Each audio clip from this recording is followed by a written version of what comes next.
always with that person, how is there going to be yearning? The yearning, yeah, the yearning. So you advise women to wait until they're married before they have sex? No, I would say each woman to, like I said, to listen to her own body when she feels comfortable. For me, I'm not going to have a sexual relationship with my next guy. I'm dating right now, but I'm not going to have another sexual relationship until I'm going to be in a relationship, and they know that. Right. Like a loving, safe place. The next person that is right. going to be my boyfriend. And I'm not going to be with someone who wants something casual or who doesn't have the same values as me. And during this time that, I'm basically showing people a new way to relate to each other. And why don't we get to know each other first before having sexual relationships with the opposite sex? I think it's healthier because there's so much involved when you have sexual relationships. That's what I hear. There's so much involved. So I'd like to get to know this person. Right. However way, shape, or form. There doesn't have to be so many rules. It doesn't have to be this high expectation dating life. I get to know people on a friend's basis even. Or sometimes I'll have dinner parties with a whole group of people, and this is how I get to know people. Or casual dating, not so much pressure. Because if there's so much pressure, and then it can work up to that. It can work up to, the romance. It doesn't. I think dating these days, and I've been interviewing people, there's a lot of pressure. And then there's a lot of financial pressure too. For a man, I think women still expect the guy to pay, but I think, if that's the case, then there's so much expectation on the man, or pressure. Like, okay, he has to pay for all these dates, and what if he takes out 10 women on a date in a month? That's a lot of money. Yeah, so if she's not giving him any sex.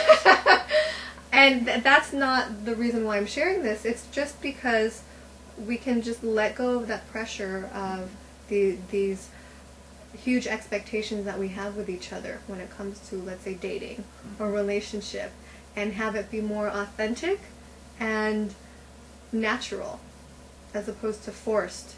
Okay, I was on this date with him. Does he like me? Or he spent this much money on me. Well, what do I do now? Or who pays, who doesn't pay? This can help to alleviate that and create naturalness, authenticity. So if a guy spends more than $100 on a dinner, does a woman have to have sex with him? Absolutely not. She does not owe him anything. Even if he spends $100 on dinner? Yeah. That's his choice. What are your values?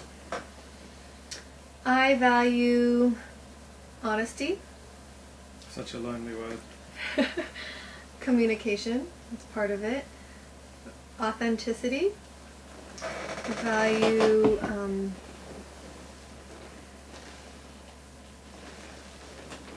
trust.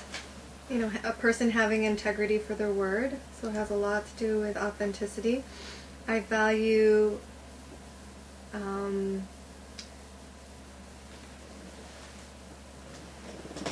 those are some of the big ones. A person having good character. What is their character? Are they good to their family? How do they treat strangers? Is their heart open, or are they constantly negative? I don't like to be around negative people. I've had so much of that in my life that I let go of that. So the character that I value is, how do you treat, the people that you're, who are like the bank teller, or the person who's at the gas station. How do you treat everyday people? The interviewer. The interviewer. Yeah, those are some big things that I value. Also, health. If someone's healthy and positive, healthy, like someone who takes care of themselves. Doesn't have HIV. Someone who's healthy and, yes, doesn't have HIV. They've got their gonorrhea under control. Yeah, someone healthy. And then another one is someone who could be vulnerable. It's a must, I think, in relationship, because so we also. Someone willing to get naked early on. Yes, emotionally naked. Emotionally naked. Yeah, to be emotionally vulnerable. Yeah. A therapist talks to me about being emotionally vulnerable, and I always think it means like dropping your clothes, but No. he's teaching me that it doesn't have to mean that. No. It's hard for a man to be emotionally vulnerable with a woman unless she's having sex with him. Not necessarily. I have a lot of male friends who are actually emotionally vulnerable, and I think And you're not having sex with all of them. I'm not having sex with any of them. Okay. Yeah. That is possible. It is highly possible. Interesting. Yeah. For us to be in more evolved relationships, both people need to be vulnerable, and I think the woman could hold that space, or also men can learn from other men. There's men's circles. Mm-hmm. Just teaching us, teaching men the new way that's part of the feminine energy awakening globally, and that's part of being vulnerable. Mm-hmm. And it's all the stuck emotions that men have that, big boys don't cry, or the need to control or manipulate, has been so embedded in a man's DNA for so long, and doesn't mean that it can't change and that we can open up to a new way or a new possibility. And that is opening up the heart and opening the emotional channels to let go of all these ideas of what it is to be a man, and to find that balance. And then also for a woman, to let go of all these ideas of what it is to be a woman, and us to come into balance with each other, so that within ourselves, so that we can have balanced relationships. When men become as vulnerable as you described, do a lot of them become gay? No. That doesn't turn them gay? No. So you're not like turning straight men gay with these teachings? No. Okay, good. I'm kind of a little offended by some of your comments. Oh, sorry. I'll turn it down. Sorry. I'm like, why would that turn someone gay? And I think also the gay population would be offended by that comment as well. Wow. Yeah. Well, come on, most men aren't that vulnerable. Most men aren't, but it's time. Right. It's time. I have, my friend called me the other day and he said, you know what, Antoinette, I want us to be as authentic and vulnerable as possible. And he was in a men's group up north, Mm-hmm. and he goes, now he's volunteering, and this is really important to him. And I have male friends who are open, and they feel that safety that they can share with me. Different places that I've lived in the world, the men have been very vulnerable, very authentic, and I felt so blessed to be part of that.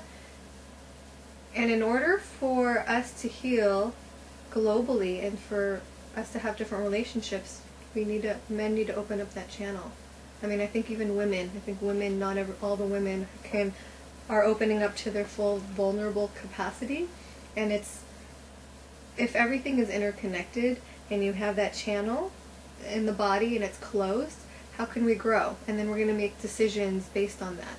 If we have stuck, tight emotions, let's say for a man, he's still going to think that he needs to dominate, control. He's going to take that into his work life. He's going to take that into his emotional life. He's going to take that out when he goes out to, when he's hunting or out with the guys.